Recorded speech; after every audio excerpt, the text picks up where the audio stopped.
میں پہلے جن کے گھر میں رہا کرتا تھا وہ مالک مکان ایک خاتون تھیں, بڑی عمر کی خاتون تھیں, بڑا خیال کرتی تھی اللہ تعالیٰ اگر زندہ ہیں تو ان کی عمر میں برکت دے, اگر دنیا سے چلی گئی ہیں تو مغفرت کرے. تو میں نے دوسری شادی کی تھی, نہیں تو چھپڑ میں کرائے کے گھر کی ضرورت تھی, سمجھ رہے ہیں.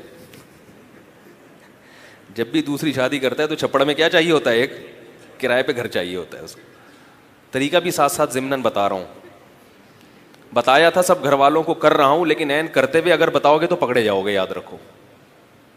تو پہلے بتاؤ کہ کروں گا, کرتے ہوئے عین وقت پہ نہیں بتاؤ, کیونکہ جب میں کرنے لگا تھا نا سب کو بتایا ہوا تھا خاندان کو میں کروں گا, لیکن جس دن کرنی تھی تو اس دن جو خاص رشتے دار جن کو بتایا ہوا تھا گواہ کے طور پر بننے آؤ, وہ بھی مکر گئے, ڈر گئے, وہ بھی ہم نہیں آ رہے بھائی. میں پریشان, یار بھائی مکر گیا, سگا بھائی کہہ رہے بھائی اپنی ذمہ داری پہ ہم نہیں آ رہے. بھائی 1 سال سے سمجھا رہا ہوں, ذہن بنا رہا ہوں, کہہ رہے نہیں بھائی ہم پکڑے جائیں گے یار. یہ حال ہو گیا تھا نہ. لڑکی والوں کے صرف ابا اماں آئے, ان کے بھی رشتے دار نہیں آ رہے, ہمارے بھی بہت سو کو تو ہم نے بتایا نہیں تھا, وہ تو چترول لگاتے. جن کو بتایا تھا ذہن سازی کی وہ عین موقع پہ مکر گئے, بولے بھائی خود کرو. بھائی دوستی کے تانے, یار تم دوست ہو, جگری یار. بھائی جگری ویری کچھ نہیں ہوتا, شادی تم کر رہے ہو, پٹیں گے ہم. تو ایسے موقع پہ ضرورت ہوتی ہے چھپڑ میں کوئی کرائے پہ گھر لیا جائے. اور مجھے کسی نے بتایا کہ مالک مکان ایک خاتون تھی, اس کو اگر بتا دیا نا کہ دوسری کر رہا ہوں تو گھر بھی نہیں دے گی کرائے پر. وہ سمجھے کہ یہ پتہ نہیں کس قسم کا آدمی آ گیا ہے, یہ غلط قسم کے لوگ ہیں, یہ ان کو گھر نہیں دو. تو ان کو نہیں بتانا, ان کو بتانا پہلی ہے.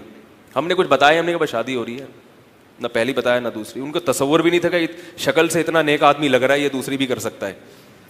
ٹھیک, شکل سے ان کے تصور ہی نہیں, تو انہوں نے کہا پہلی کر رہا ہوگا, شکل سے نیک لگ رہا ہے.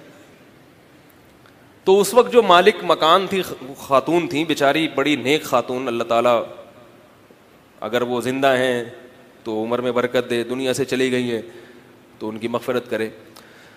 تو وہ مجھے کہا کرتی تھی کہ بیٹا میرے پاس بڑا گھر تھا, ہمارے میاں کے کاروبار میں نقصان ہو گیا, میں کرائے پر آ گئی. روتی رہتی تھی یہ بیچاری سوچ سوچ, ہائے ہمارے وہ دن تھے, ہائے وہ دن تھے جب میرے میاں کا کیا تھا, بڑا بزنس. ان کا کوئی شوہر کو لاس ہوا تھا اور وہ بیچارے روڈ پہ آ گئے, تو مکان بک گیا, گاڑی بک گئی, تو غریبوں والی زندگی پر آ گئے. ہاں تو مکان ان کا کرائے پر نہیں تھے, سوری اپنا مکان تھا, مگر چھوٹا مکان تھا, 4-5 کمرے تھے. 1 کمرہ ہم نے لے لیا, 2 کمرے ان کے پاس تھے.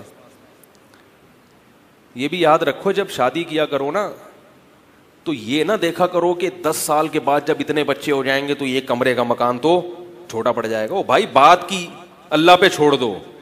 ابھی فی الحال دیکھو 1 عدد بیوی کے لیے کتنا گھر چاہیے آپ کو. جب بچے ہوں گے تو جس اللہ نے ابھی ایک گھر دیا ہے وہ بعد میں بھی, اگر میں اس وقت بیٹھ کے سوچتا رہتا کہ میرے جب 5 بچے ہو جائیں گے, ان وائف سے میرے 5 بچے ہیں الحمدللہ, میں سوچتا رہتا یار 5 بچوں کے ساتھ ایک گھر میں 1 کمرے میں کیسے رہوں گا. ہم نے کہا ابھی بسم اللہ کرو, پھر بات کی دیکھی جائے گی. تو ہو جاتا ہے, سب کچھ ہو جاتا ہے. نکاح کے معاملے میں کیلکولیٹر لے کے نہیں بیٹھا کرو, کیونکہ اللہ نے فرما دیا یکونوا فقراء یغنیہم اللہ من فضلہ, فقیر ہو گئے تو اللہ اپنے فضل سے غنی کر دے گا. تو اللہ نے ہر چیز حساب و کتاب سے نہیں رکھی ہے, کیلکولیشن سے نہیں ہوتی. کام کرو, آگے بڑھتے جاؤ, اللہ تعالیٰ آپ کے لیے راہیں کھولتا چلا جائے گا. تو وہ بیچاری رویا کرتی تھی, ہائے بیٹا ہمارے اتنا بڑا بزنس تھا, اتنا بڑا گھر تھا, اب کس پہ آ گئے. مجھے حیرانگی ہو رہی تھی کہ میں جو ان کا کرایہ دار ہوں ٹھیک ہے, جس کے پاس ان کے لحاظ سے کچھ بھی نہیں ہے, جو میری تنخواہ آتی ہے 1 تاریخ سے پہلے ختم ہو جاتی ہے, اور میری ذمہ داریاں بھی زیادہ ہیں, 2 گھر ہیں, بچے بھی ہیں, پہلی وائف سے تو بچے تھے, گھر بھی زیادہ میرے, ذمہ داریاں بھی زیادہ, اور آگے بھی اولاد کا امکان ہے, تو ساری چیزیں ہیں. اور ہمارے پاس تو 1 بالش بھی زمین نہیں ہے, اور ہم ان کے کرایہ دار ہیں. اللہ کا فضل ہے, ہم خوش بیٹھے ہیں, اور جو لینڈ لارڈ ہے وہ کیا کر رہا ہے, وہ رو رہا ہے بیٹھ کے, ہائے یہ ہو گیا, ہائے یہ ہو گیا, ہائے یہ ہو گیا. تو مجھے بڑا دل چاہتا تھا ان کو کس طریقے سے سمجھاؤں کہ اماں چھوڑ دو یہ فکریں,